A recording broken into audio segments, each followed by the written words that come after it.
The magic of the microphone. The magic of the microphone. Greetings, one and all. And look what I have here. Ehrlund EHR-H.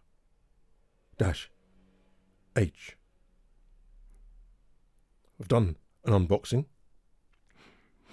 I've done the close-ups that I'm going to put in the middle of the video. So I'll just go through my usual things. So that's the name of it.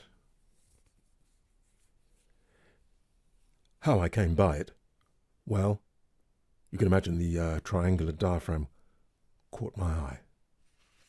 There are a number of things about it. I looked online and I was curious. Very unusual triangular diaphragm. Is it some gimmick? It appeared not. So that's how I came by it. What the manufacturer says. Well, I came by, I bought it from online retailer. It's difficult, doesn't to be around much. I do wonder if I've mentioned later in the video that the serial number ends with AB, which is my initials. I don't know if I'm not suggesting that, but maybe they just make them and send them out kind of one at a time. Don't know. I'm on the Earthworks SV33. So I ordered it, and somebody said, well, you can order it, and if you don't like it, you can send it back. Because I'm thinking, these are expensive microphones, although these high-end ones are expensive. What can you do? What can you do? Well, it was spend, I think it was £650, and you don't like it. It's like, anyway, you can see it's still here. It's been a while now. So, yeah, I've done the unboxing. What the manufacturer says. The manufacturer says some interesting stuff.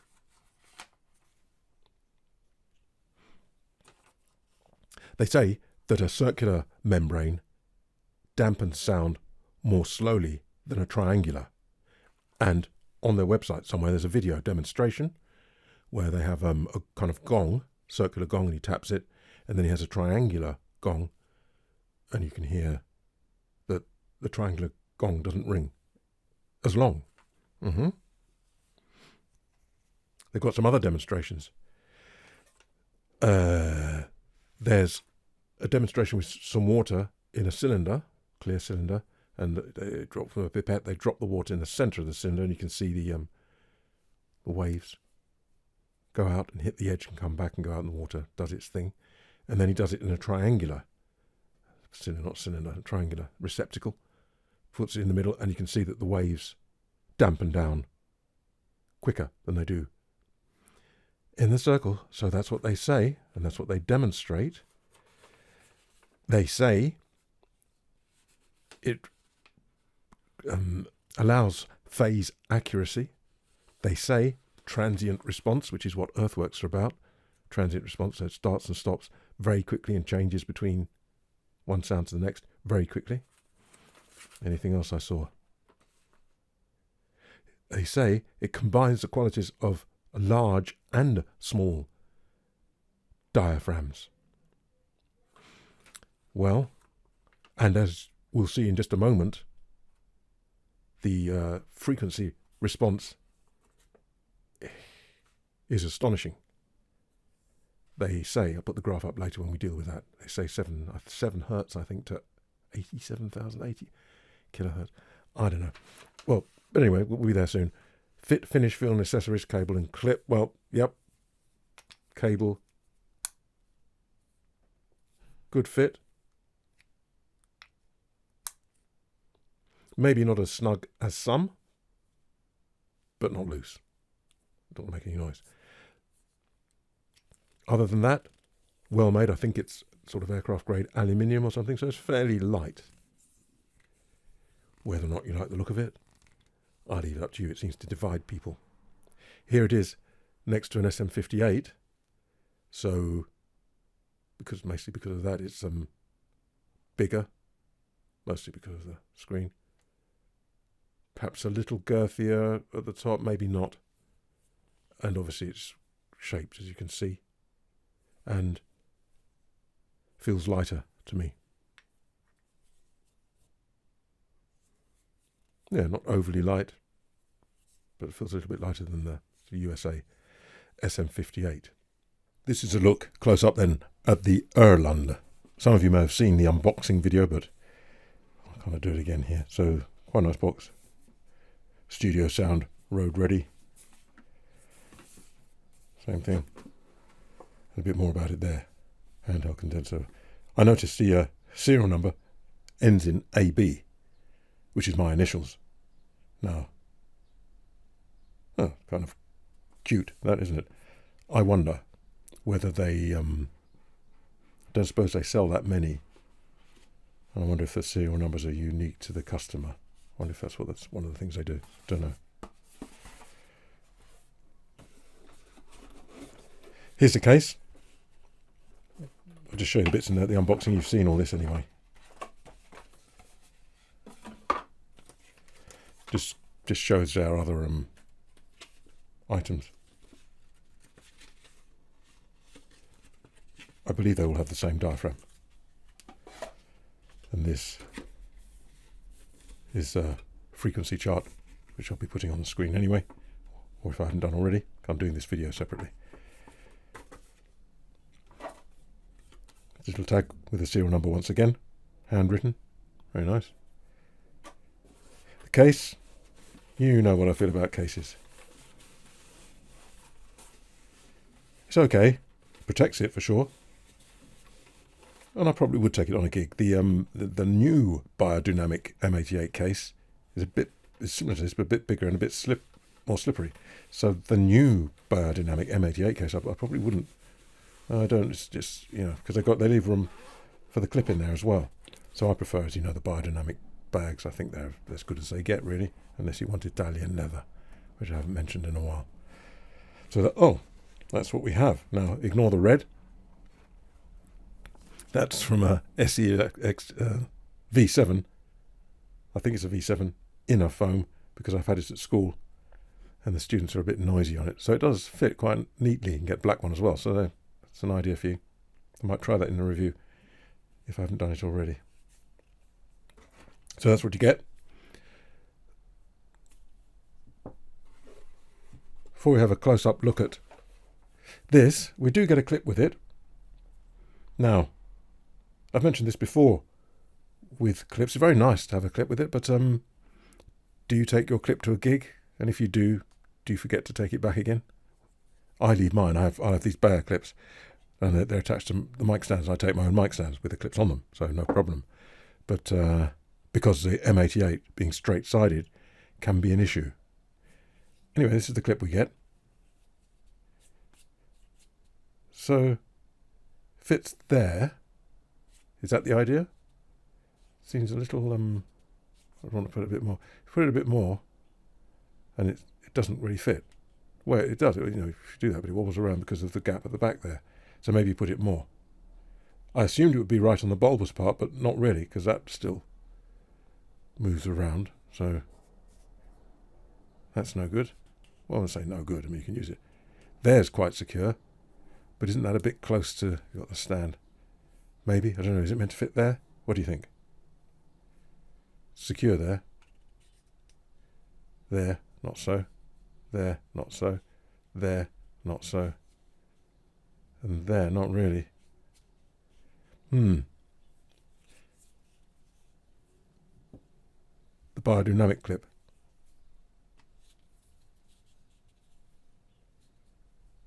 There. Quite secure. Still, okay. Those don't really fit, because when you get to that, no. In trouble there. There, no. Well, as you can see, no. So you could use a biodynamic clip if you're, well, not too far, if you're careful. Sure clip.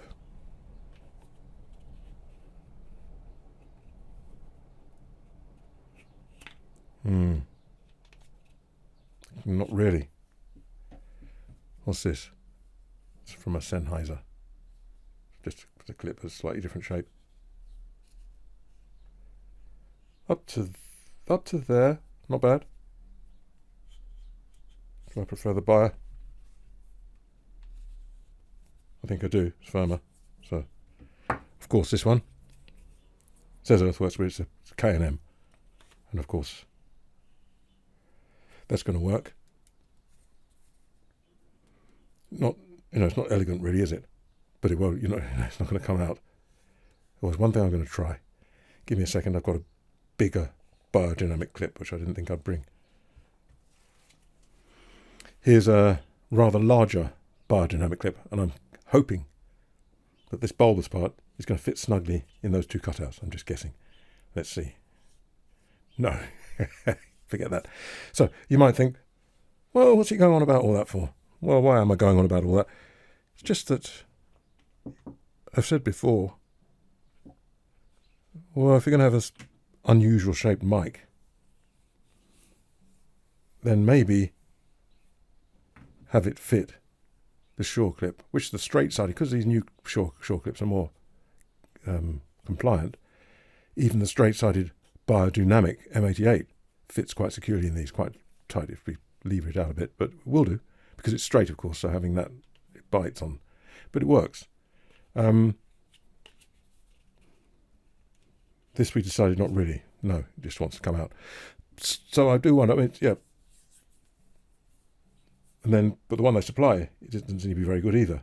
So I'd be inclined in my design, it sounds ridiculous maybe, but I'd be inclined in my design to make sure it fits these which tend to be universal. Just that's the way it is, isn't it? So why not? Okay, let's get on with it then. What do you think?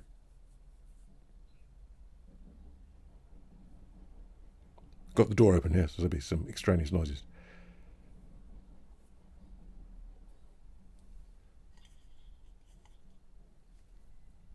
Very well made.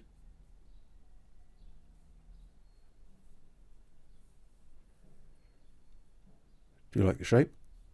Tell you what, some of my students do. A couple of them said, ugly. That's not very nice, is it? So it seems to divide opinion a bit. For me, I'd say it's grown on me. Anyway, this comes off, not too happily in some ways. I think it's only the foam, because when I was hearing all this, I started thinking, oh dear. It's just the foam rubbing, but what the foam's rubbing against, I'll show you. So this will probably be the last time I'll ever do it. It's about the 5th time I've taken it off. I think I won't be doing it again. I think it's okay, but I don't want to take it. No point. No need.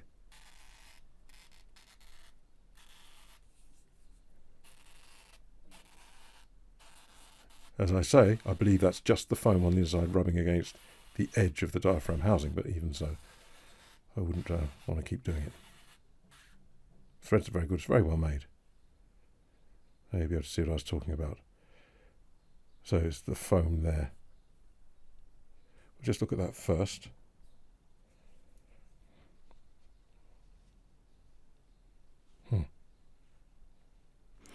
I have used this without the head on, without this on, and it buzzes. So this presumably has some electrical, shielding or something or the other. So it's yeah. So if you did want the extra clarity that most microphones will get from removing the foam, change the frequency response slightly as well, you'd have to remove the foam here and screw this back on, it seems to me. I imagine it wouldn't buzz. I haven't tried it, but I imagine it wouldn't buzz with the foam out. It must be to do with the metal, I'm sure. So there we go. The foam is quite thick there. How can I show you? So you can see that. So it goes up to there. So you can see. It's quite an amount of foam. Quite a thickness. Yeah, quite deep.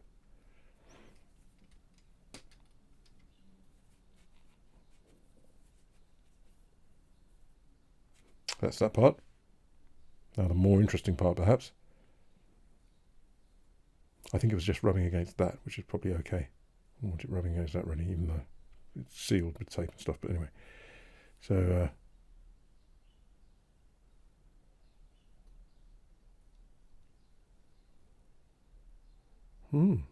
I can see right through there.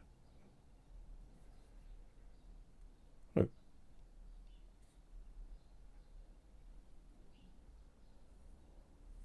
So this whole section is mounted on 3 legs by the look of it. There's a circuit board.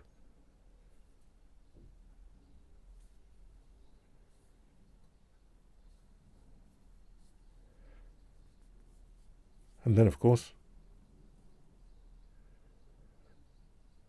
the triangular diaphragm now. Can you see that? Yes, you can. I assume the legs are at the apexes of the... Yes, they seem to be of the triangle.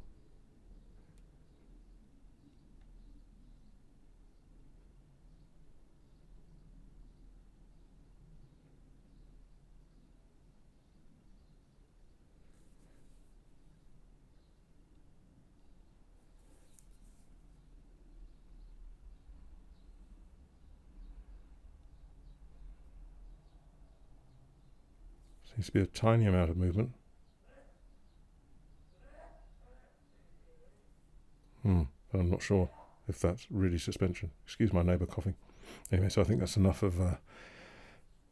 Not much more to see there. So there we go. I hope it might be the last time this has been coming off. So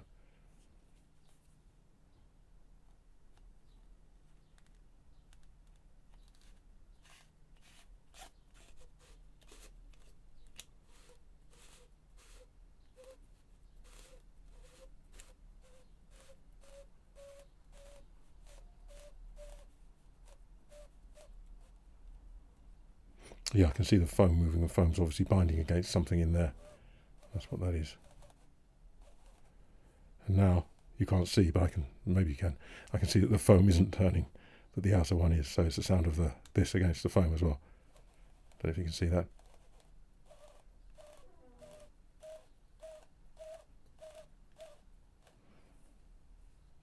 Enough is enough.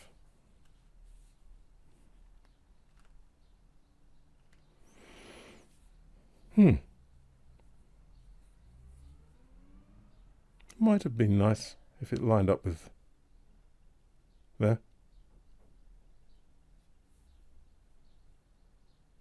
Might have been a nice touch, but hey. Got some flats on the side there, they mentioned. Surface on surface, the idea is it stops it rolling.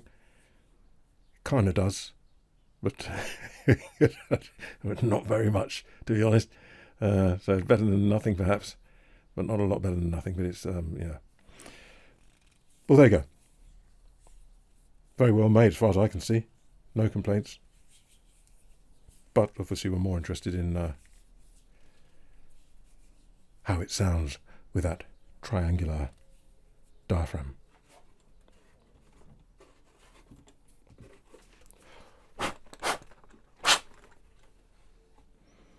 Put that in there so I know where it is. Take it back to school tomorrow, probably.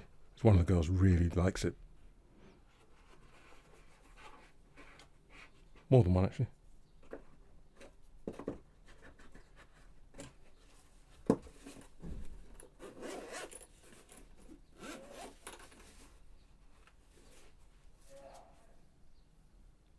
Now, this frequency response, which I'm going to put on screen for you, I'm going to look at this here.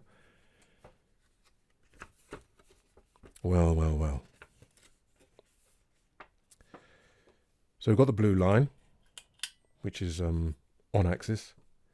So we're looking at pretty flat, right the way from, can't see what that is, so small. Pretty flat then from 80 Hertz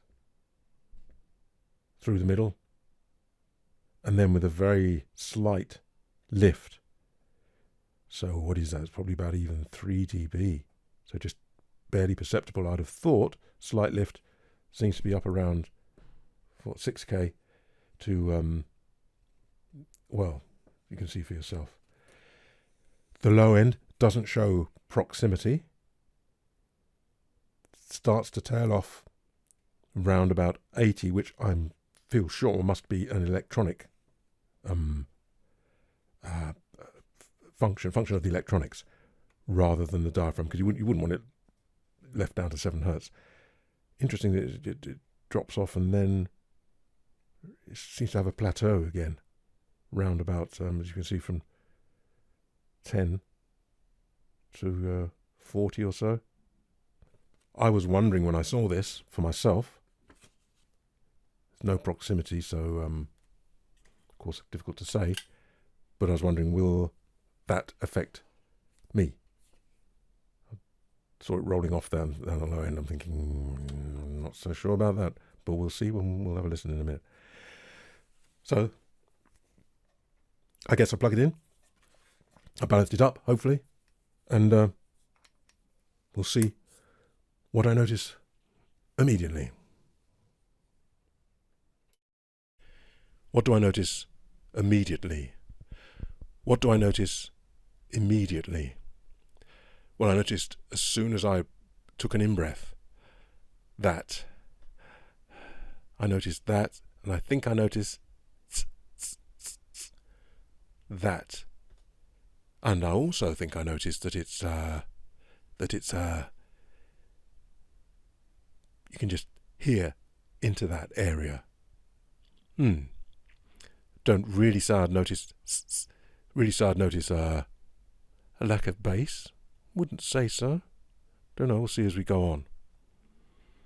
So, let me see. I have been fiddling about with this and I've realised where it is that it seems to have its little... The question is it an emphasis, an emphasis, or is it just detail? But it seems to be round about here. I've got this desk now, the Mackie's over there, had it repaired. Why did I bother? Well, it's okay. But in the meantime, I've got a TIAC here, and it turns out to be a good thing because it's got a swept mid. So I wouldn't have been able to do that on the Mackie, what I'm about to do now. I feel that I've noticed that it's here. I'm going to boost it. That it's here, that it's here, that it's here, that it's got its thing here. Now I'm boosted, and if I move it around the frequency, I don't know where I'm up around about 6 or K, I think, maybe 5 or 6.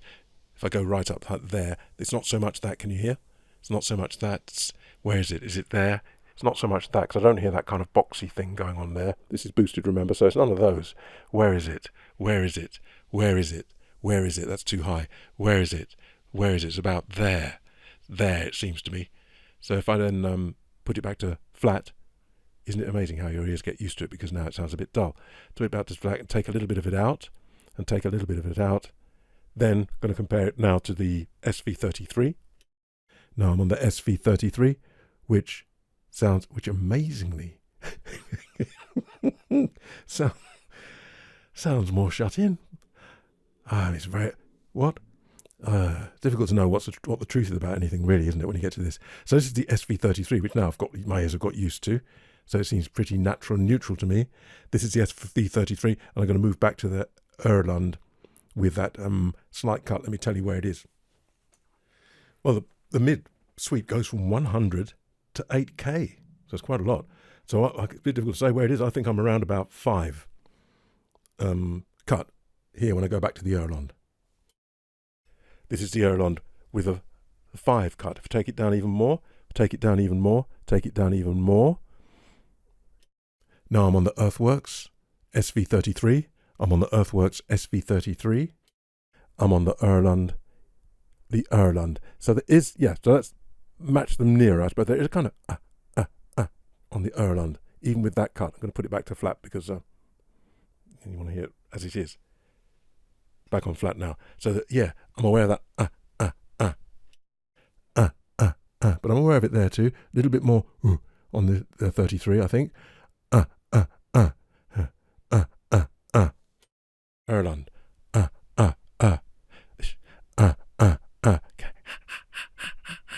So yes, that's what I think I noticed up there. Let me just fiddle with a 10K just so you can hear what that's like. This is 10K on the Ehrlund. This is 10K on the Ehrlund.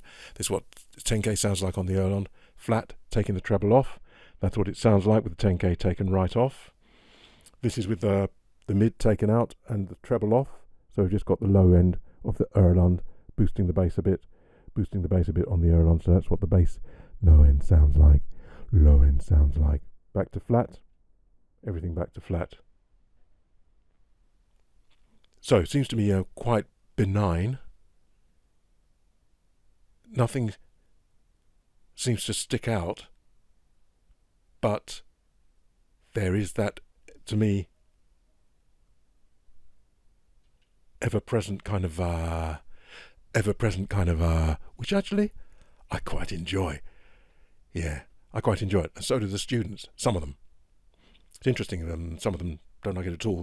They want to, I use I don't know if you saw that wireless thing, I did a review of it, which sort of muffles things a bit. One student said, I prefer that, don't like to hear too much, well, but this, you're going to hear it.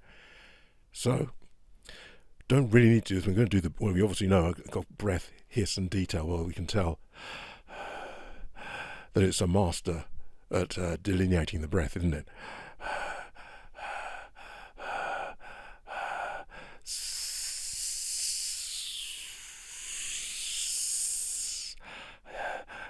SV33.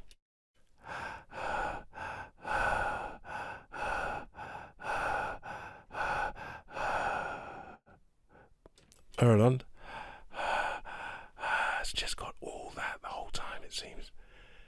Is it too much? Of course, you can always use EQ does effectively reduce it. According to the graph, it might just be detail. Is it just detail? Anyway, proximity, near and far. This is what it's like taking it away. This is what it's like taking it away.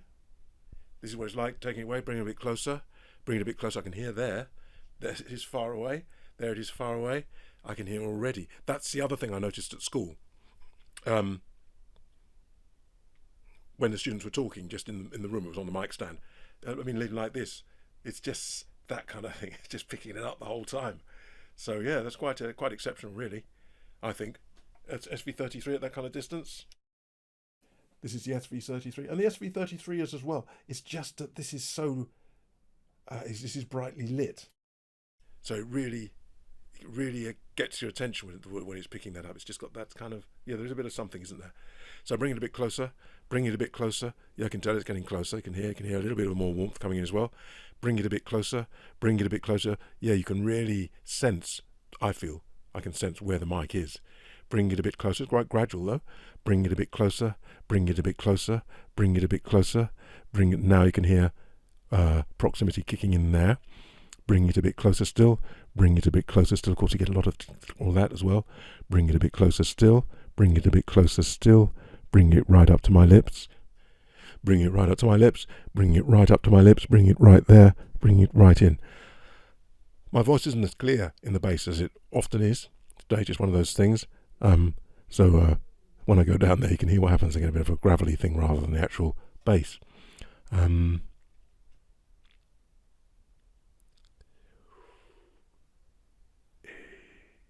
It works okay for me.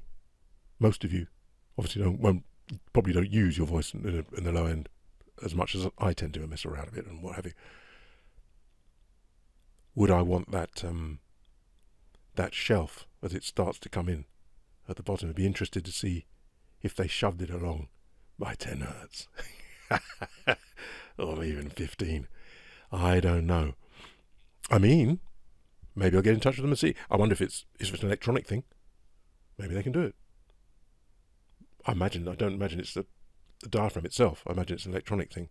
So maybe they can. Yeah. Maybe I'll get in touch and see. I wouldn't want to overdo it though. So they've got to judge for the average person. So there we are. So that's a proximity. Polar response. Actually, I can't remember what it is. So here I am on. Here I am on. Here I am coming around to the side, coming around to the side, coming around to the side, coming around to the side, and quite it cuts there quite severely.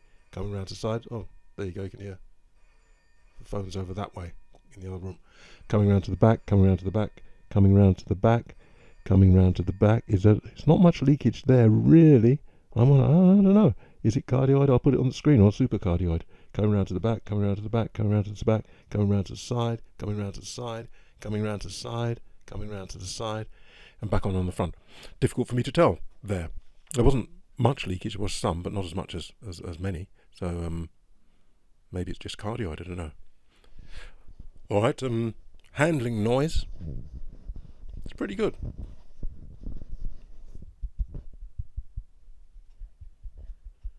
The real low stuff, the stand-borne stuff, seems very well damped to me. considering it goes down to 7 hertz, but I suppose that shelf cutting off there has something to do with that. And the rest, I would say it's good. I mean, you're bound to get some, aren't you? So, yeah, I think handling noise is good. This has got quite a wedge of foam underneath it.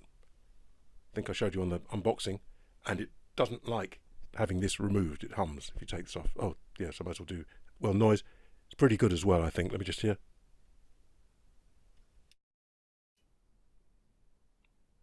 That's the SV33. I'm listening for the hiss.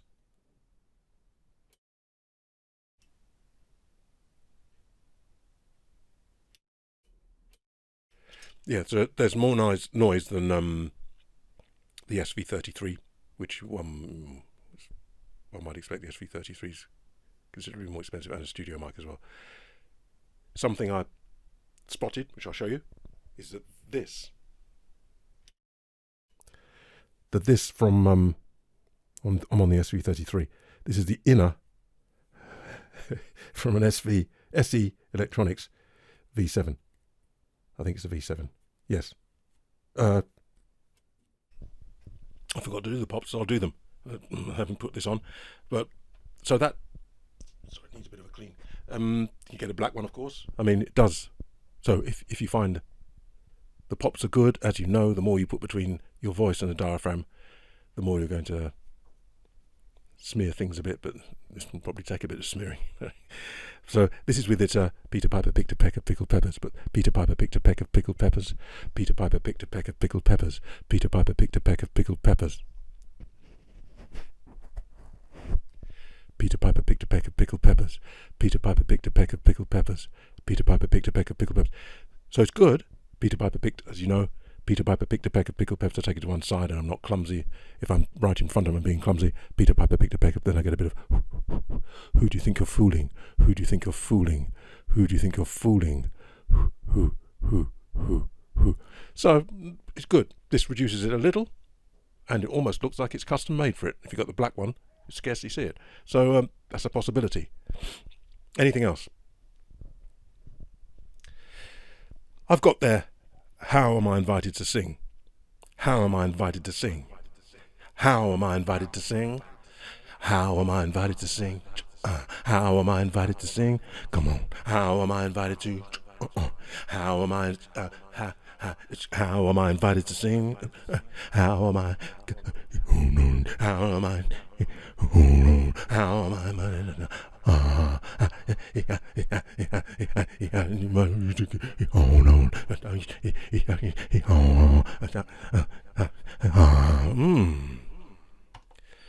Well, yeah, of course. I want to play with all that. I want to play with all that. I want to play with all that. And just doing that, messing around there, when I brought it in and used the low notes, it seemed to be enough to me. I didn't feel I was missing. So, maybe, there we go. Likes, possible improvements. Well, I find that quite captivating. This thing, you kind of don't, you can explore something. Yeah, and with the female voices, oh, well, I don't know, female, well, for some reason, the females at school,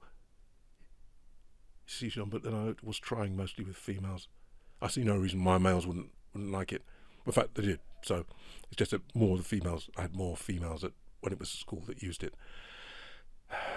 There's that thing then of as soon as it was on the stand, you could hear something. I like that. You might not. You could damp it down probably with something. Possible improvements? I don't know. It's very good. As I say, I'd be interested in hearing what it would be like if I could shove that shelf a little bit lower down. But I think anyway, we'll see how it.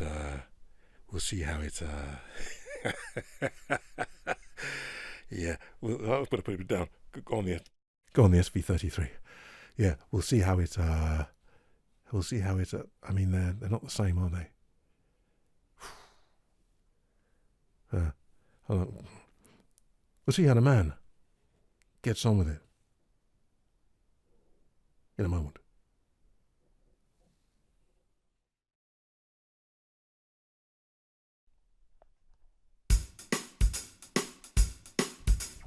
Maybe you're poor, maybe you have wealth, maybe in demand or maybe baby on the shelf. Whatever your situation, there's one thing you should do. Reject all automation and let me work on you. I'm Mr. Man. Automatic's not my style. Oh, I like to manually manipulate you. It's guaranteed to make you smile. Let go, baby, Mr. Manual. Automatic's not my style. Let go, Mr. Manual. Automatic's not my style. Oh, I like to manually manipulate you. It's guaranteed to make you smile. Oh, I like to manually manipulate you. It's guaranteed to make you smile. I like to manually manipulate you. It's guaranteed to make you smile. Yes. La eccentrica seductora.